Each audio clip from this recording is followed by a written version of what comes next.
Hi, this is May Dodolau here, and we are having a hangout.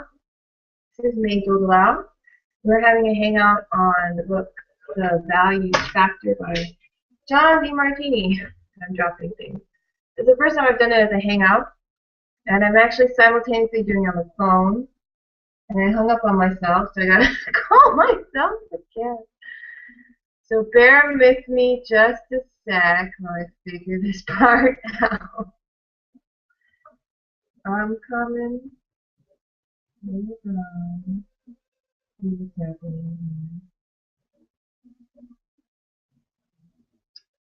here? Okay. So,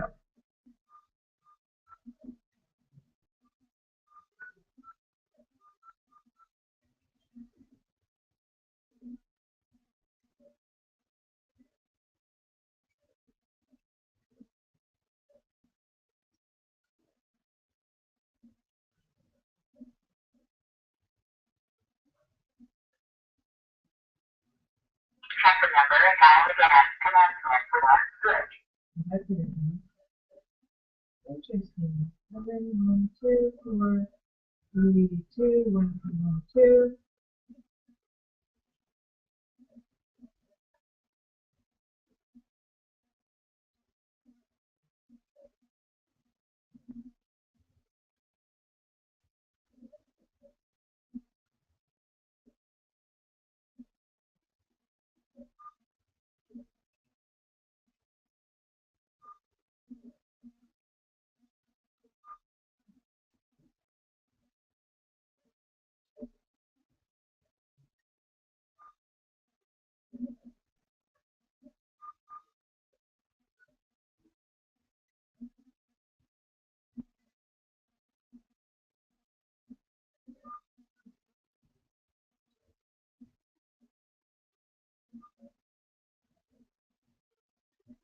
Okay, well, we are now live on the phone and on the internet. Okay, so let's begin. We have a half an hour to cover a lot of good stuff, and let's get started. So today's topic is about how to find an inspiring career. And let's see. How to find inspiration in your career. And if you're in the wrong career, how to figure out what is the better career to be in. And this is from the book The Value Factor by John DeMartini, which we are reading in our reading group Readers to Leaders, a book club for empowerment. So if you are interested in reading, or if you're interested in just learning about books, you can either follow these Hangouts now, calls, or you can get the book yourself and check it out. We found in our business, and I found throughout my life, that reading helps me grow as a person and become just change my life a lot faster than if I just relied on my own self, because these people who write these books, they're teachers, and they're teaching me knowledge on how to become better at whatever I want to become better at. And this book is really interesting because it's about creating the secret to creating an inspired and fulfilling life, which I think is maybe one of the highest objectives that any of us want, because it's important to live life feeling inspired and to love what we do, right? I mean, everyone knows that it's not really about the money. It's more about having a fulfilling life. Money is a part of that. However, this is really what it's all about. And this includes career and relationships and money and health. And so today we're talking about career.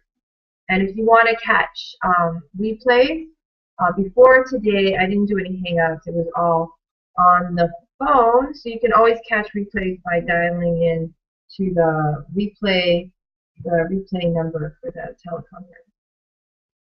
And I hope that you can hear me on the teleconference side too. Anyway, this is an experiment. First time, two ways of doing this. Basically, because I realized that if you are international and you wanted to join in and you wanted to call, you would have to call a U.S. number, and that might be kind of hard, so I decided we better put this on a Hangout, and so I was up real late figuring it out. So hi. Okay, and if you're on the Hangout part, there is a button underneath. The button goes to my business. If you decide after this that you're so inspired that you want to work with me and you want to get into making your own blog and learning how to blog with me and do other things, then you can click that button and join at any time. It's $25. So that being said, my blog is www.candoitblog.com, candoitblog.com. If you want to catch us on Facebook, we have a Facebook group. It's called Readers to Leaders, a book club for empowerment. All you have to do to join is ask to be invited in, and I'll just add you, or someone else who's in charge of the group will add you in. It is an open group. Anyone can join. Anyone who wants to learn more through reading, right? And like I said, it's really cool. Every week we have these live calls where we summarize a little part of the book that we're reading. And so you could even cheat and never read if you really wanted to. Why would you do that, though? Reading is so great. Anyway, let's go on. So today's topic is how to find an inspiring career. Fulfilling your career is what they call it. Fulfilling your career. Just don't give up trying to do what you really want to do. Where there is love and inspiration, I don't think you can go wrong. That's Ella Fitzgerald. Okay. So career is probably one of the biggest things that you think about, especially if you go through school. And if you're in America anyway, they ask you, what do you want to do? And oftentimes we're like, whatever, I don't know. Or sometimes we know. I mean, I want to be an astronaut, or I want to do this, I want to do that. When I was a little kid, I was so fascinated with dinosaurs. I'm like, I'm going to be a paleontologist. Sorry, I'm moving a chair. And my teachers would be like, what? And I'd be like, paleontologist. And they're like, what? Like, a scientist who studies dinosaurs, duh. I was so into dinosaurs. I knew all their names. I knew I was a dinosaur freak. And now I'm not that into dinosaurs, however. I still remember a lot about them. Anyway, so what is it that you are doing now, right? And what is it that you want to do? So let's talk about how Dr. John DeMartini talks to real people about their career to help them find what really inspires them. Now, if this is the first call that you've been on, or the first Hangout, you may not be familiar with this book. And one of the most important things in it is that the very first chapter, you go through this exercise where you identify your highest values. You go through some questions like, what is it that you always wanted, that you always will do, and no one has to remind you. Like if you're at a party and you're going to talk about something, what would you always talk about? No one ever has to bring up the topic. You always want to talk about it. What do you do that gives you energizes you, makes you inspired? What is it that you do every day consistently, and what is, to help you identify your highest values? Because according to this book, you are always living by your highest values. Whatever your highest values are, you're always living by them, whether you know it or not. Because what your highest values are is what drives your life. Now, so the thing that happens to some people is that they don't know their highest values, and they end up living by someone else's highest values. So maybe your parents or your teachers or society tells you you should do something, and then you end up doing that instead of what your heart is really telling you to do, and then you end up having low energy, not inspired, because when you're doing something that is not in line with your highest values, you're going to find a lot of obstacles that pop up that are uninspiring, which means that you don't want to tackle them. So you have low energy, you kind of phase out, you have low attention span, you don't care. Now, if you're in tune with your highest values and you're doing stuff that's in line with your highest values, you're going to have a lot of energy. You're going to be inspired. You're going to have a great memory. You're going to be very focused, and it'll always work out so that you have enough energy to get jobs done. So you might work harder than ever in your life. However, you're going to love it. You're going to wake up and can't wait to go and do it. So that's living an inspired life. So here we're focusing on career. So basically you can find out if you have an inspiring career by answering some questions, okay? So do you conduct your career Okay, so he says, do you have work that you can't wait to get started on, love to keep doing, and stop only when you've reached a natural or appropriate stopping place? Do you set yourself up to start work again with the same level of inspiration? Do you feel as energized and inspired by what you do for a living as by a beloved activity that you enjoy? So he has you think of some activity that you really love to do, an activity that no one has to remind you to do, an activity you're inspired by. Something that by now you will be able to recognize as representing an expression of your highest value. So basically, think of something that you love to do and then compare it to your work. And if you have the same level of enjoyment, then you got it. You got the right career. It's an inspiring career. If you don't, then you don't. So I guess in my case, I really get inspired. I really get inspired and love to do these hangouts and calls. How do I know? Because I look forward to it. Aside from technical things, I do look forward to it. I like talking. I like talking and sharing about what I learned. And my mother's about to go out the door, so it's my fault for putting this whole hangout in front of the door when she has to walk. So you know, of course, comes by. And my mom would know that I love to talk, right, Mom? Oh yeah, see, I love to talk. So anyway, so that's something I love to do, right? I love to talk.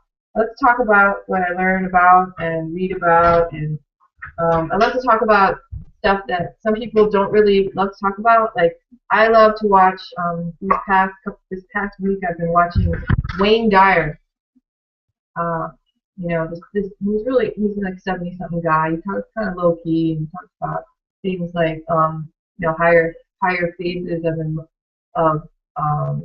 and I guess enlightenment or development, and I'll watch that and I'll be like, I love this stuff. I love Wayne Dyer. This is great. I'll sit down with my baby and he'll be playing and I'll be watching Wayne Dyer and I'm like, this is happening. Okay. I think most people won't think that sitting around with their baby watching Wayne Dyer is heaven. Okay, so it's you know, so I know for me one of my highest values is personal growth. Learning these books, learning through like the video I have with Wayne Dyer, you know, things like that. I love that stuff. And going to seminars, like side seminars, peak seminars, you know, all these different seminars. I love it. So that's my passion. Okay. Now, when you compare that to what I do for a living, okay, so let's look at Empower Network. Empower Network is what I do for a living. What is that? Basically, it's a business I do from home. Okay, and this business oh, Mom's coming back for another show here. Just forgot something. Hey, forget something? It's okay. It's your home too. Okay. So anyway, so in this business, I do get a chance to do stuff like this, and I'm doing it right now. This is actually a part of my business, even though it doesn't seem like it to me, because it's something I freaking love to do. This. I love reading about books and telling people, and so I'm very inspired about certain aspects of my business, and this is one of them. And then we had another hangout on Wednesday where we talked about, you know, more specifically to the business, how we make money and certain business results I've had, and I was very inspired to be on that hangout. And so I know that I love doing this. Okay, so that is great, right? So it's like you can compare the two and be like, oh, I finally found something where I can make money and I love it. So to me, that this is a perfect fit. Now for you out there, may not be, and it's not like it's always been this way for me either. Okay, it took a long time for me to develop to the point where I was like, oh, what I do is what I love. Okay, it doesn't always be that way. Prior to this, well, also bank job, right? Working at a bank, that is my current job that I'm planning on leaving soon. I have a date on or before July 31st of this year. I shall be retiring. So, anyways, that job I'm not as inspired by. However, I still get inspiration from that job because I've learned how to make what I do at any moment something that I can learn from. And so I also get inspiration from that job. Do I wake up every morning dying to go? Not exactly, not exactly. However, I actually do enjoy being there, and I enjoy what I do. So it's not like I'm one of those people who's like I hate my job and all that kind of stuff. To me, it's more like I just don't want to have to report to someone all the time and have to get permission to go to work, and really that's the main issue. You know, like if I want to take a break, there's not really that option there except for certain vacation days I can have and certain leave. So that's all with me. Now, what about you? So ask yourself that question. Is there an activity that you're inspired by and compare it to what you do for a living? And if you can say, you know, yeah, I get inspiration, that's awesome. And if you don't right now, we're going to go through some activities. So let's start with some stories. So here he has this interesting story about the wrong job or the next job. So what does that mean? So some people might think that, oh my gosh, I hate my job. I don't like this job. I'm in the wrong job. And he stresses that there's no such thing as the wrong job. If we're in a job, we're there for a reason. We got attracted to it for a reason. There's something about it that we did want to do with it in the first place, where we applied and got the job, right? And sometimes all we need to do is identify certain things about the current job that we can be inspired by, and realize that this job might just have been the next job in a line of many jobs. So this is like a stepping stone job. So the job that you're in right now is training you for the next step. And it's giving you tools that you need to make it successful the next step. Otherwise, you wouldn't have been successful. So if you look at it that way, then you can become really, really happy with what you're doing right now and be able to become inspired in it and then know how to transition to the next level. Okay, so that's really important because, I mean, it's really important to love what you're doing right now. It just makes you healthier, happier, you know, in general, and, you know, if you really, really hate it, quit, you know, I mean, however, let's talk about the story. So, basically, a few months ago, he was presenting, I'm going to read this little section. I was presenting my Breakthrough Experience seminar in London, and a woman came up to me and said, Dr. DeMartini, you are telling us to find a type of work that helps us fulfill our highest values. What happens if you don't know what you want to do? That doesn't exist, I told her. You certainly do know inside what you would truly love to do. I don't know, she insisted. That's not true, I replied. You simply have fears inside you clouding your mind and stopping you from declaring what you really would love to dedicate your energies or life to. I don't, she persisted. Yes, you do, I insisted. You are afraid. You might not be savvy enough, that you might fail, that you won't be making enough money in that other type of work, and that you'll lose money trying to get into it, that your loved ones won't approve, or that you don't have the looks or the vitality to succeed. You're afraid of something, what you do know. The woman shook her head, half smiling. Okay, she said, you got me. I suppose I do know what I want to do. I am afraid.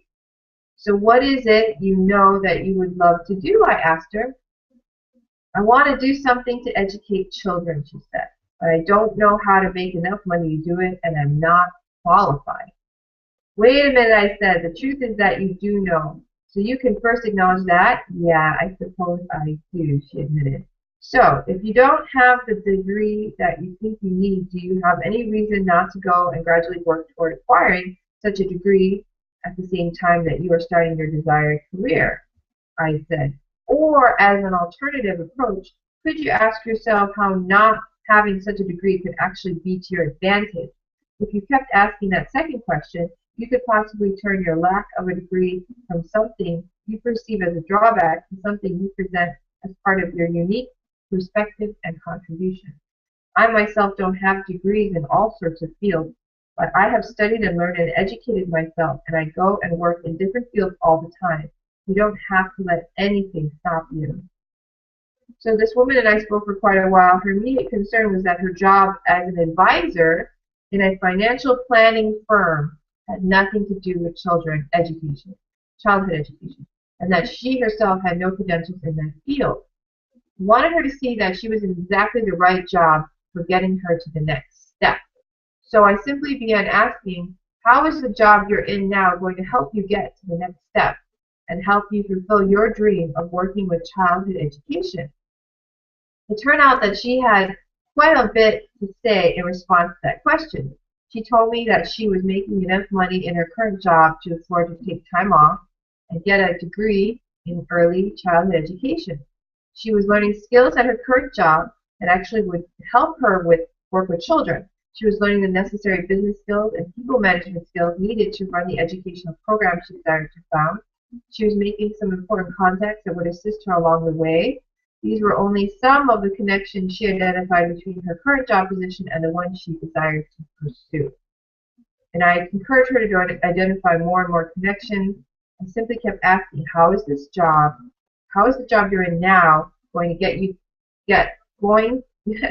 help you get the next step and help you fulfill your dream of working with child education? Finally, the light bulb went off. She realized that her current job was actually the perfect stepping stone for undertaking an ambitious career of starting an educational foundation dedicated to early childhood education. The skills, social connections, and media contacts that she had developed at her current job turned out to be the perfect training for this new work. All along, the job that she thought was so frustrating and uninspiring was her ideal school for the fulfilling and inspiring service that she now intended to move into. I just wish I had understood this sooner, she told me when we finished talking. All that frustration, all that complaining, I could have saved myself a lot of headache if I had only seen that all along I was pursuing my highest values. This wasn't the wrong job, it was only the next job. It had taken this woman a while to see how her current situation was linked to her highest values after all. Once she saw the connection, her frustration and resentment turned into gratitude and appreciation. She realized that there was no mistake in her current positioning. That is the power of the values factor. So you can take a look at your own life and your own career right now. What is it?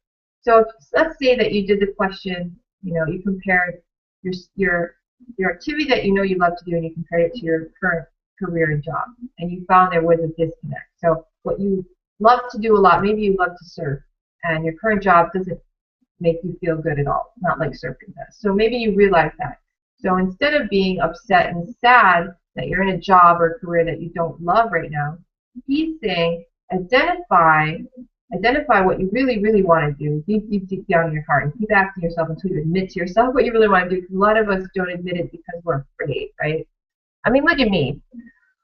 I'm pretty well educated, got a good amount of schooling, so I learned a lot about linguistics actually, and I found out after a while that I didn't like linguistics because I just realized this wasn't what I wanted to do for a living. However, that's being said, it's not necessarily linguistics that I don't want to do, it's being a professor in a university teaching a certain doctrine that I didn't want to do. And then I realized that I actually do love language and studying language. I love reading, that's for sure. It's just that I wanted to read my own kinds of books, like not the linguistic books. And I did realize, though, that from my linguistics training, and I did a lot of it, that I learned how to research, I learned how to read, I learned how to make conclusions and learn about something and make proper conclusions about it.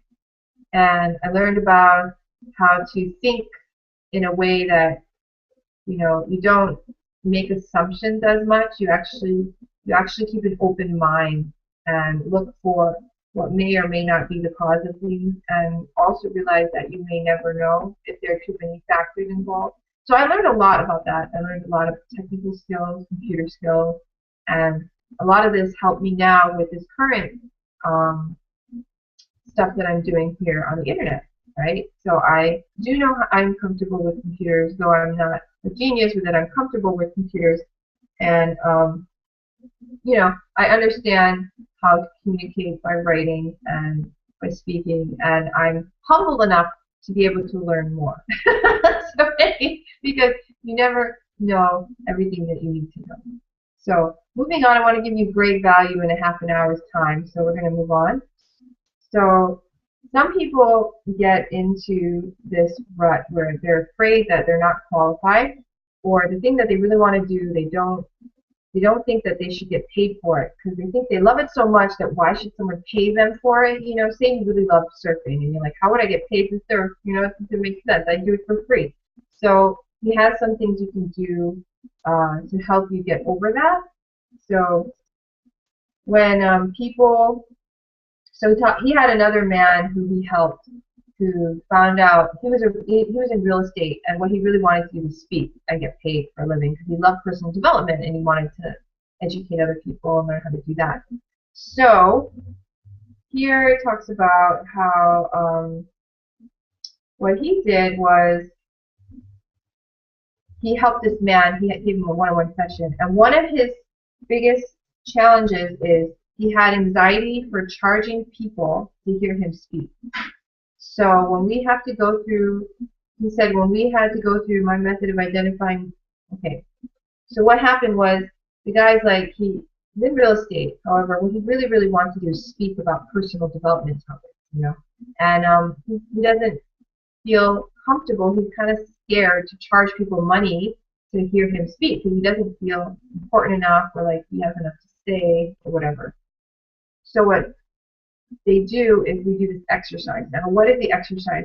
You identify more than 100 benefits to the customer of him charging his desired fee and 100 drawbacks to the customer of him not charging his desired fee. Now, you might say 100, that's like overkill.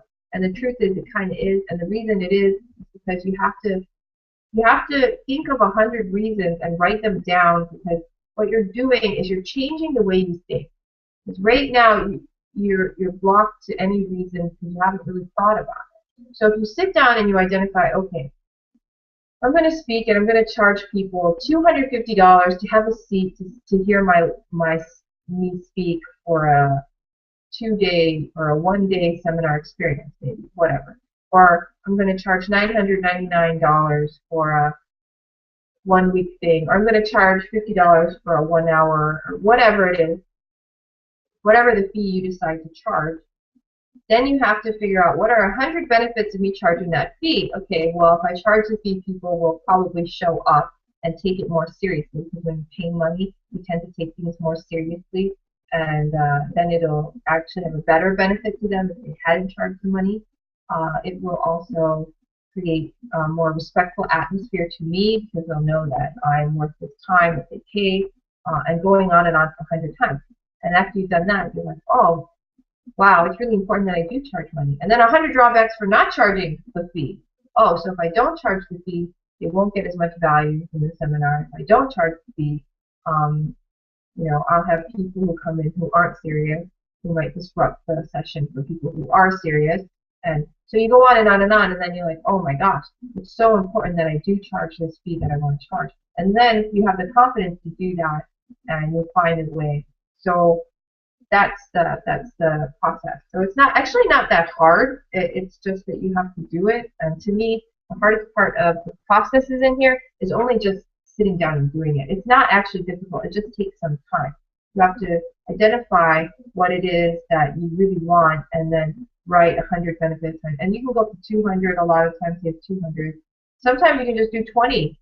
And then you can already make a huge difference. So that's basically another topic that he went over. And so it's almost time. It's almost time. I wanted to share one more concept he has in this chapter. And he calls them the universal laws of, he has some steps here, so I'm going to do the steps first.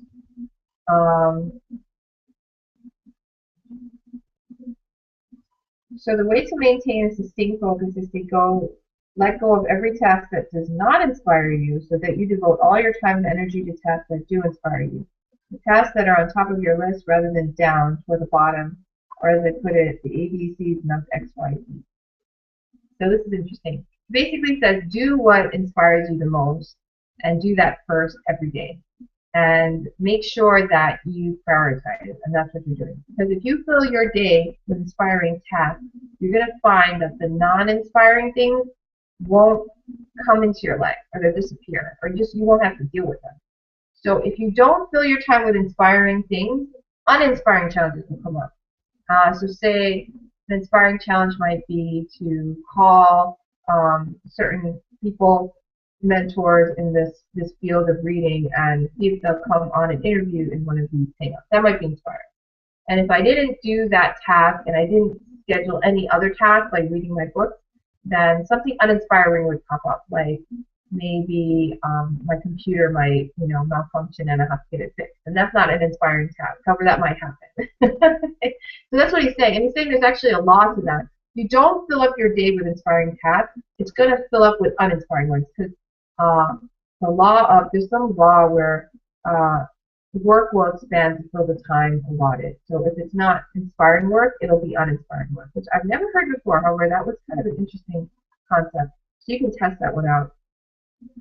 So here he has some steps, linking your values to your current job. So step 1, write a detailed description of everything you do at work.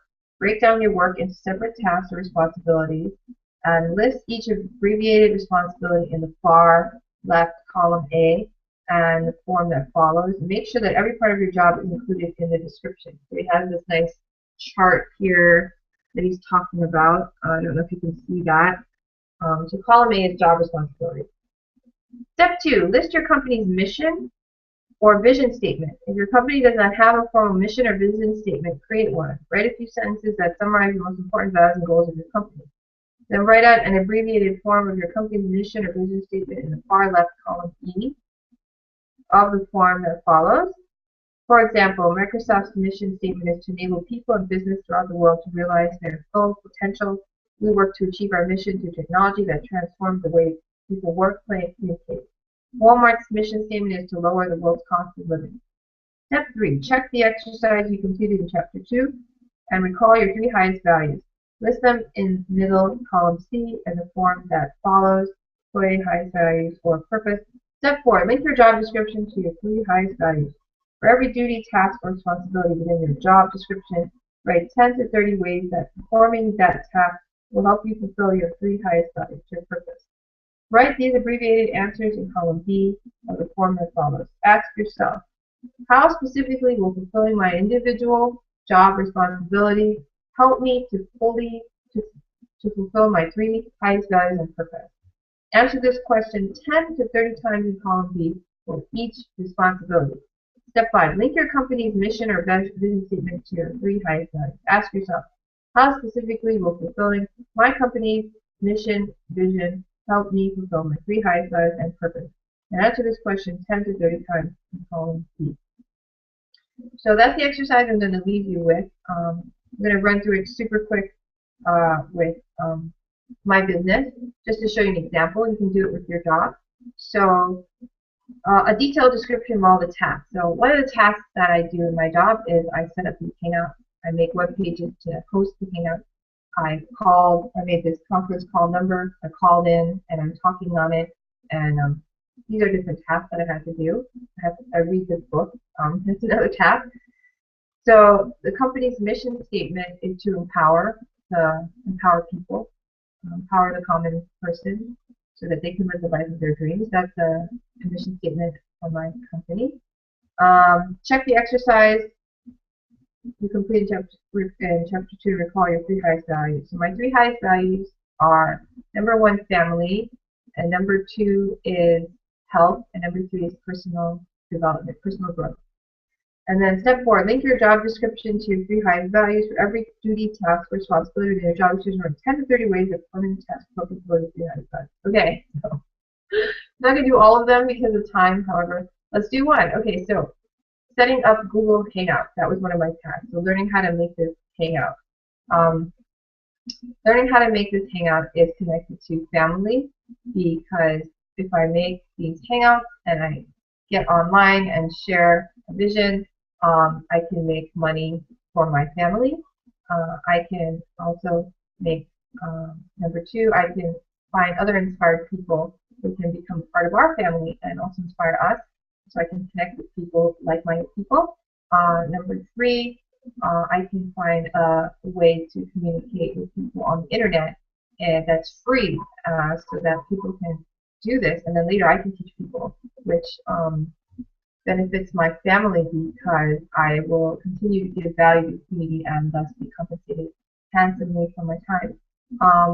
Learning Google Hangouts also is a way for me to have something to do with my family. Sometimes I have hangouts with my husband, and sometimes even Jordan comes on with me. So it's something that we could actually do together as a family, unlike a bank where I'm not really supposed to bring my baby to work to work anyway. However, I could, theoretically, I could work with my baby on a hangout. I could bring him on here. So that's another reason it coincides with family, and so on. So you would do 10 to 20 reasons like that. And then if you do that, you're going to find that the task of creating a Google Hangout, which is really a technical task, you go on a computer, you make this Google Hangout, and you figure out how to, get an embed code, put in your worksheet. All that stuff is technical stuff that may or may not be inspiring to someone. However, once I realize that it's highly, highly related to my goal of family, then I become more inspired to do it. And then I actually wake up every 7 a.m. on Saturdays in Hawaii Standard Time right now, and I do this. And so that's really all I want to share today. There's a lot in this chapter that I didn't talk about. There's these different laws of business, Pareto's law, which is the 80-20 principle rule. 80% of what you do, usually 20% of what you do is, I'm going to get it all wrong. 20% of your actions is responsible for 80% of your productive results. There you go. And then Ricardo's law states that every country in the world has a resource or commodity that makes up its specialty niche, something that it is the greatest at, or that it gives competitive edge. Whenever a country targets exporting that specialty, the economies of that country grow. This law also applies to your life. When you focus on your highest values, you are tapping into your greatest resources, sharing those resources with the world. When you export those resources, not only are you most profitable, but the world benefits too. So this chapter is actually full of a lot of good stuff. I highly recommend you go and read it. And then next week, Saturday, we're going to talk about chapter 8, which I'm really excited about. It's called Growing Your Financial Freedom. So we'll see you again next week. Have a wonderful Saturday. Bye.